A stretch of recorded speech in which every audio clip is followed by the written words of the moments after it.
I'm Rebecca Fryer with Kingstonist News, back in the home studio. Here's what's making headlines today, August 31st, 2022.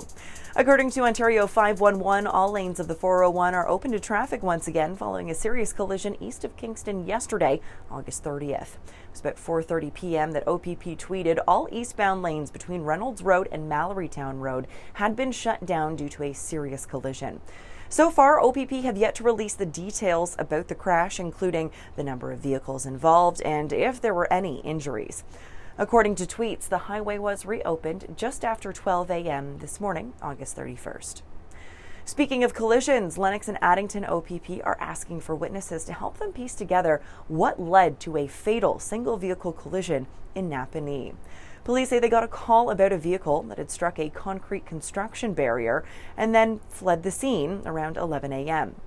Officers located the vehicle a short distance from the scene of the initial collision and discovered that the driver had been seriously injured and then was transported to hospital with life-threatening injuries. Unfortunately, they died later that day. Police are currently working to notify next of kin and are asking the public for any information leading up to or concerning the collision. Tips can be left anonymously by calling Crime Stoppers at 1-800-222-TIPS or by going online to crimestoppers.ca. A 23-year-old Kingston motorist faces careless driving charges after flipping their car into the ditch on Highway 15 on August 28th. Police say they got a call just before 1 a.m. and responded to the scene just north of Kingston near Brewers Mills Road. EMS located the vehicle, which had surpassed the ditch and was sitting in very heavy brush, requiring both a hoist and tow to remove it. Police say the driver was transported to hospital by paramedics with minor injuries. Kingston Police have released images of suspects that they would like to ID after stealing items from a business in the 400 block of Princess Street on Sunday, June 19th. Police say the suspects accessed the building via a loading dock numerous times between 7:30 and 9 a.m. Kingston Police ask anyone who may recognize these people to give them a call. A reminder that tips can be provided anonymously by calling the Kingston Police general number and simply asking to remain anonymous. Police also ask us to be on the lookout for a missing man, 65-year-old George McGuire. Police say they have reason to believe that McGuire made his way to Kingston, possibly by hitchhiking along the 401 corridor at the beginning of August. However, he hasn't been heard from since. McGuire is described as male, Indigenous, standing 6 feet tall, approximately 160 pounds, with long black and graying hair.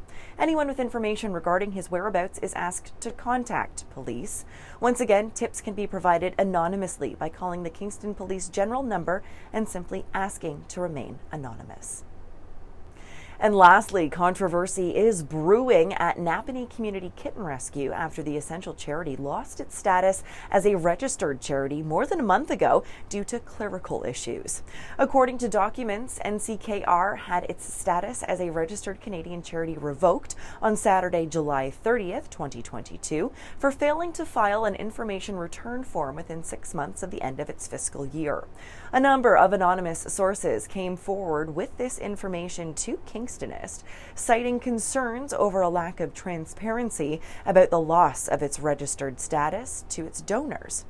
To read the full story, to find out what NCKR Director Nancy Clark had to say about the situation and what next steps are, you can read the article right now at kingstonist.com.